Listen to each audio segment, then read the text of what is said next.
Hello, welcome to SAM Conversation, a program of South Asia Monitor.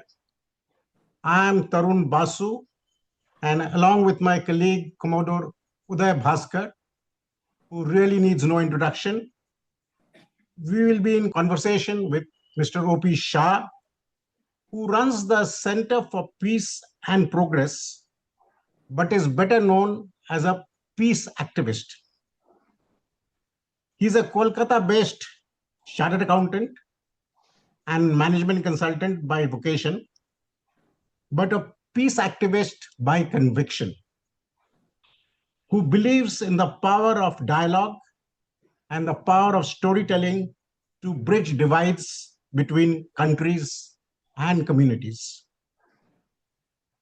He has been pursuing his peace activism relentlessly for the past 3 decades or more, and has initiated a number of India-Pakistan dialogues at the non-governmental level, which even sometimes had tacit consent of the governments of the both countries as well. He has been to Kashmir over 100 times. Yes, you heard it right, over 100 times, and was recently there after the Pahalgam killings during the 2 weeks during the days when Operation Sindoor was in progress. And his relatives back home were worried sick about his well-being. Mr. Shah stayed alone in a hotel where there were no tourists, but he stuck on and kept on meeting his friends and other interlocutors. So Shah Saab, nice to speak to you. Welcome to SAM Conversation. And my first question naturally to you is, what made you go to Kashmir at this time? And what did you gain out of it? The visit to Kashmir now was obviously for the event which happened on 22nd of April. Friends from Kashmir rang me several times that I must be there. I had made my plans to be in Kashmir little later before the event took place, because I was supposed to be in Pakistan in connection with the release of second volume of our book, In Pursuit of Peace, Improving Indo-Pak Relations. What I saw in Kashmir was absolute silence and total support of the people of Kashmir in condemnation of the unfortunate incident which took place on 22nd April. They were trying their best to help the stranded tourists, and they wanted tourists to continue to visit Kashmir. In that process, obviously, several things happened which did annoy people of Jammu and Kashmir. If time permits, we'll discuss that later. So how many days did you spend in Kashmir in all? I was there from 5th of May till 18th of May. And you met a number of political leaders as well there. Well, I And met what were several their views? political leaders. I met Farooq Abdullah, I met Nizamuddin Bhatt, Congress MLA. I met Tariq Ami Saab, who is CPM MLA. And then I met a large number of activists, political activists, not so well known, and the social and peace activists. Every day from 9 in the morning till 9 in the night, I used to either visit people or people who used to come and see me in the hotel. The difficulty of visiting people or people coming to my hotel, there was no problem. Because whatever took place, even in the days of when the operation was on, it was only in the night when the operation in the true sense took place. But people were worried about it because they were extremely happy when the ceasefire took place, but they were worried till then. and the worry continues to be even now, because we still say the operation has been suspended temporarily. It is not over as yet. And from both sides, both in India and Pakistan, very unpleasant voices keep coming. Mr. Shah, I'm very glad to make your acquaintance because, again, I have heard of you and I've heard about your very, very valuable work. And when Tarun mentioned that it would be possible for us to invite you to be part of the SAM conversations, I was very happy because we need more committed peace activists like you. And over the last 2 decades plus, both Tarun and I, in our own ways, have been associated with some of these efforts at trying to promote the dialogue between India and Pakistan. You may recall that there was a forum of the South Asia media Yeah, representatives, they which was. Yeah, SAFPA. I was And the in touch with the forum. I remember when the meeting took place, and that was of democracy, but more or less similar forum in yeah, Calcutta. the I was a objective was part of just it. the same that the media plays a very important role. As I said, this is more than 2 decades old, and again, unfortunately, and I say this with a lot of regret, I don't think we were able to obtain the results that the peace constituency on both sides was seeking. So it's in that context I want to commend you for your commitment at a time when speaking of peace was not particularly favored because of the kind of emotions that we have seen after the 22nd of April. So, that having been said, and the fact that you spent almost 2 weeks when the situation was not only tense, but one of anguish and grief, given the fact that there was this kind of a massacre by the perpetrators of innocent tourists. With your experience, I think this is the question that we would all like to seek some response from you. Do you see any light at the end of the tunnel? Meaning, Um, is there any hope, any sort of sense that we should be working in a small way and restore, first of all, the hope that there can be peace? So that is my sort of first kind of issue that I'd like you to share your thoughts with us. I'm absolutely sure that there is a light at the end of the tunnel. When I took up the task of bringing about the second volume of the book that I was talking about, the first volume came about 3 years back. The kind of response that I received from friends in Pakistan, superb. A lot of people wanted to write article, and I was not in a position to accommodate some of them because we had a deadline. We wanted to bring about the book and get it released in the first quarter of 2025. So I see a lot of hope.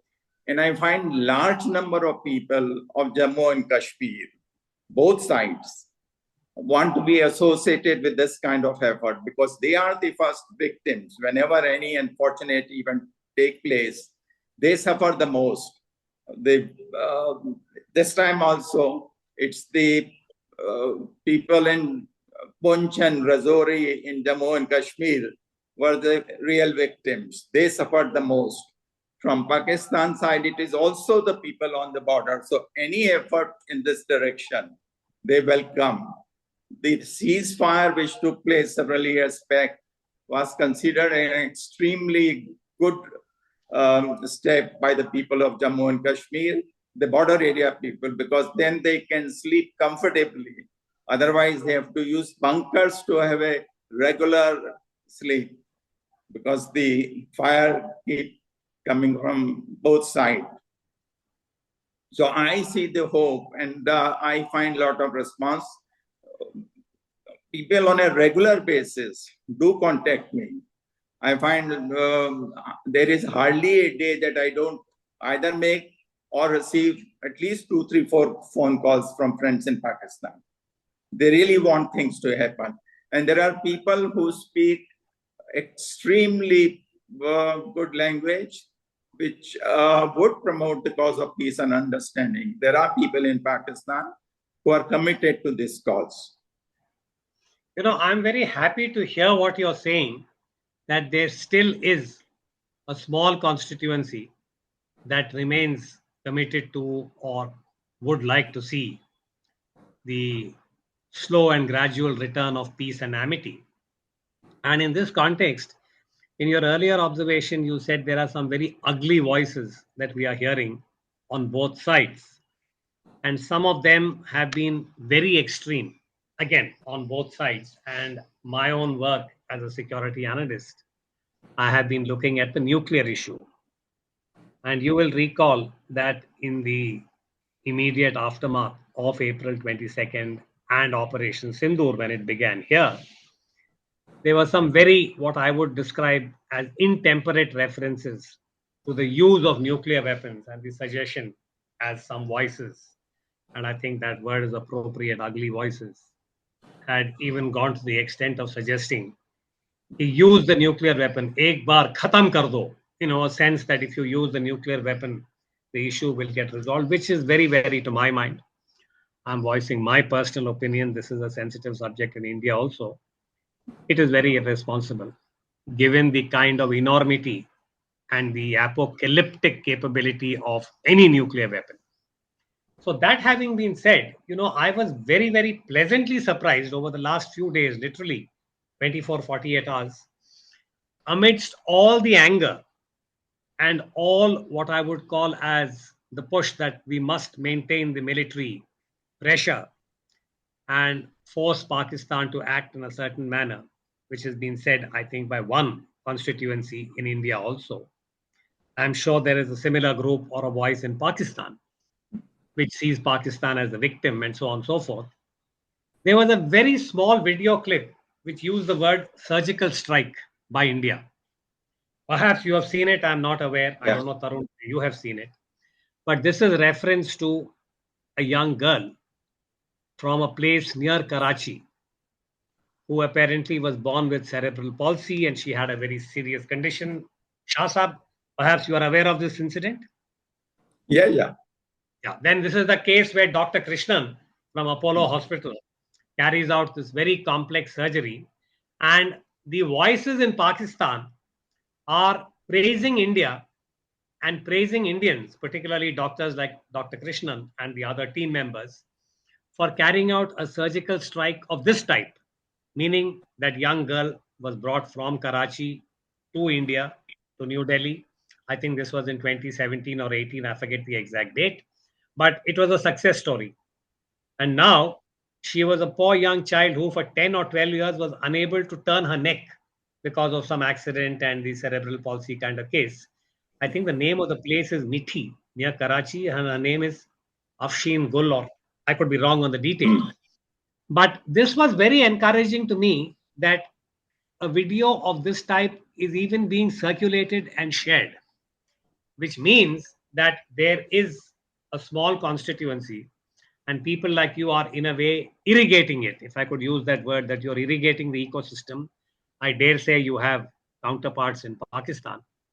So what is your specific suggestion, in terms of, we are now in the end of May. As you rightly pointed out, from the Indian side, Operation Sindoor is only suspended. It is paused, as Modi has said. Pause, kept in abeyance, whatever language you want to use. So under this, again, in this context, what would you suggest, as immediate kind of steps for a community or a group that also would like to see peace and amity? And South Asia Monitor has what I would call as a small footprint in India, in Pakistan, in Bangladesh, in the entire South Asia region. Serious people who are thinking about these issues in a very objective and constructive way. So what would be your suggestion to the SAM, group or SAM family? Let us meet as often as possible. Zoom meeting as many as possible. And I have one or two things in mind which I'm discussing with the group this evening. And once we kind of have a thorough discussion, I'll come out with one or two more ideas. If the activists don't lose hope, if they don't give up, people like you who are known committed persons for this kind of a cause, if they don't lose hope, then I see no reason that we will ultimately succeed. Because in any case, this is the only course which people all over the world want. Who wants violence? Who wants killings all the time? People want normal life. You know, I was telling Tarun Bhai the other day, he says, after 7th morning, the number of phone calls that I received from my family members and friends and relatives, I never received that many calls. They were worried about my safety. If they were worried about the safety of one person, imagine 70, 80 lakhs people live in the valley. Where can you take them? Do you wish to send them to premature death? You don't want to them go to the hell. So that is why, since most people, I did not meet a single person in the valley who said they don't want better relations between India and Pakistan. And they say whatever they can do, they will be too happy to do it. And they told me many times, a lot of them, please treat us as your soldiers in this task of promoting peace and greater understanding between India and Pakistan. So I see hope. And a lot of them wanted to say, we want to be associated with your projects, with your work. So there is a big constituency. I would not call it very small. The small is the one who cry most, those who make big speeches from the air-conditioned TV studios. They are, in fact, in the minority, but since they have the media at their command, so they succeed in creating an impression that people want those kinds of action which they recommend through their discussions channels. Yeah, most people in the valley are very unhappy with the media. He says if the media in India, meaning what we call the mainline media, if they conduct their affairs like a true instrument of fourth estate, then things will improve considerably between India and Pakistan, and between New Delhi and Srinagar also. You know, the amount of misunderstanding which happens now and then will not happen if the media plays a responsible, constructive, and positive role. And if that happens, that will be extremely good for the subcontinent. Shah Saab, sorry to sound a little skeptical, if not even cynical, and that is possibly because of my own media background of several decades. But, the mood is still, even some weeks after the ceasefire came into effect, the mood is still pretty hostile. Even yesterday, Prime Minister Modi talked about Goli ka badla Goli. And even in Pakistan, similar hostile sentiments are being expressed. Aggressive and hostile sentiments are being expressed. Now, that day when we were talking, it struck me that there was a friend of yours, I forget him, from Pakistan, who said that the governments can keep on fighting, the leaders can keep on fighting, but why punish the people? Why should True. ordinary people like you and me, across the border, be punished? And what can the people do in these circumstances where things, the mahol as you call it, is not just very negative but pretty hostile? And in Kashmir, for the first time, the entire population of the valley condemned this and said that we are behind every effort which people of India make in this direction. Now, this is the kind of atmosphere, that environment that we have. So it's not that if we are fighting a lost case. Undoubtedly, there are people who want blood for blood, who said goli ka jawab goli se dena hai. But there are people who are also saying that goli ka jawab goli se dene se kaam nahi hoga. And they talk about the scriptures. They talk about what happened during Ramayana days and Mahabharata days. Ultimately, Lord Ram also said that the war is the biggest enemy of mankind. And the human race will be a winner only when we are able to bring about truth and justice without the help of war. युद्ध के बिना शांति और सद्भाव ला सकेंगे, सत्यता ला सकेंगे, वही मानव सभ्यता की जीत होगी. And the same thing, Lord Krishna. So people who are also religious, by and large, an average Indian is a religious person. If we take this brighter message to them, then these things would be different. I am not one who has lost hope, and I consider this, it's a kind of a blessing in disguise. This is the most appropriate time. If some of us can gather courage and work around the clock, then we can think of changing the whole scenario in the subcontinent, and we can have the best of relations between India and Pakistan. After all, people understand, ladke kya milega humko. Very true, very true. Mr. Shah, I think, you have made a very insightful observation about the kind of humanism that we all have in different ways. And your reference to the Ramayana and what Krishna had said in the Bhagavad Gita are all very, very, I think, appropriate at this point. And in a modern context, I think we have to also recall what Mahatma Gandhi had said, that if we follow a very narrow track of an eye for an eye, the whole world would be blind. True. So I think in that sense, I'd like to thank you on behalf of South Asia Monitor and Tarun for this conversation. And before we close, I would just perhaps request you to share with us again at an appropriate time, whatever be the deliberations that you and your group arrive at, and see whether we can increase the number of stakeholders in peace, particularly the younger generation. I think that is something we should look forward to. So on that note, allow me to thank you. And Tarun, thank you also for putting this together. Thank you. Thank you. Thank you very much. In the time to do Thank this you with very us. much indeed. And we should do this again very soon.